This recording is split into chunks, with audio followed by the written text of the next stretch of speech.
जब हम छींक रोकते हैं तो वो प्रेशर हमारे नाक या गले की सेल्स पर दबाव डालकर उन्हें नुकसान पहुंचा सकता है। कई बार इसका असर दिमाग पर भी हो जाता है।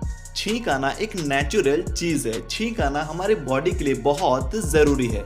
दरअसल जब कोई बाहरी चीज हमारे बॉडी में एंटर कर रहा होता है तो हमें छींक आ जाती है और वो संक्रामक चीज बाहर ही रह जाती है।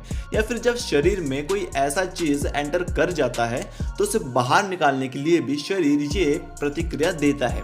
छींक बहुत तेजी से आती है और सही मायनों में कहा जाए तो हमारे शरीर की सुरक्षा प्रक्रिया है। कई बार ऐसा होता है कि पब्लिकली हमें छींकना सही नहीं लगता है और हमारे छींकने से आसपास के लोग भी अनकंफर्टेबल हो जाते हैं। यही वजह है कि हम एक्सक्यूज मी कहकर छींकते हैं। पर क्या आपने कभी इस बात पर गौर किया है कि जब आप एक्सक्यूज मी कहते हैं तो सामने वाला क्या कहता है? आपके ऐसा कहने के बाद सामने वाला आपको गॉड ब्लेस यू कहता है। पर क्यों? दरअसल छींक जिंदगी और मौत से जुड़ी बात भी हो सकती है। जी हाँ, ये बिल्कुल सच है कि छींक रोकना बेहद खतरनाक हो सकता है। हो सकता है कि आपके छींक रोकने से आपके बॉडी के दूसरे ऑर्गन पर नेगेटिव इम्पैक्ट पड़े।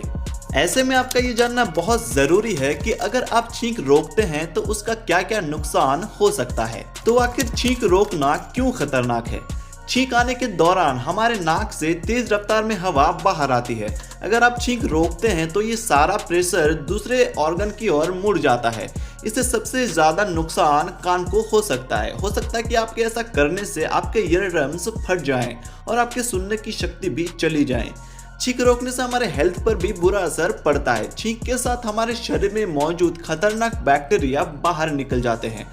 पर अगर आप छींक रोकते हैं तो ये शरीर में ही बने रहते हैं। छींक रोकने के कुछ और भी नुकसान हैं। कई बार ऐसा होता है कि छींक रोकने की वजह से आंखों की ब्लड वेसल्स अफेक्टेड हो जाती है। इसके अलावा गर्दन में भी मूंछ आ सकती है। कुछ मामलों में हार्ट अटैक आने की भी चांस रहती है और अगर प्रभाव ज्यादा है तो दिमाग की नसों पर भी इसका बुरा प्रभाव पड़ता है। तो आखिर हम छींक रोकते क्यों हैं? लोगों के बीच में छींकना थोड़ा डिस्कम्फर्ट लगता है और हम हाथ रखकर अपनी छींक रोक देते हैं। ये देखने में बहुत ही डिसेंट लगता है क्योंकि सामने वाले को भी अनकंफर्टेबल फील नहीं होता है। पर हेल्थ के लिहाज से ये बेहद ही खतरनाक हो सकता है। अब चाहे तो छींकने के दौरान मुंह पर एक रुमाल रख सकते हैं जिससे सामने वाले को भी कोई दिक्कत नहीं होगा और इन्फेक्शन का खतरा भी कम हो जाएगा। तो नेक्स्ट टाइम से अगर छींक आए कहीं भी तो रोकना मत। होप कि आपको वीडियो अच्छी लगी होगी। अगर अच्छी लगी है तो लाइक करना और अपने दोस्त और अपने फैमिली मेंबर्स के साथ जरूर से जरूर शेयर कर देना। और अगर चैनल पर नए हो तो चैनल को सब्सक्राइब करके बगल के घंटे को भी जरूर दबा देना। मिलते हैं आपसे नेक्स्ट वीडियो में, तब तक के लिए टेक केयर, बाय बाय।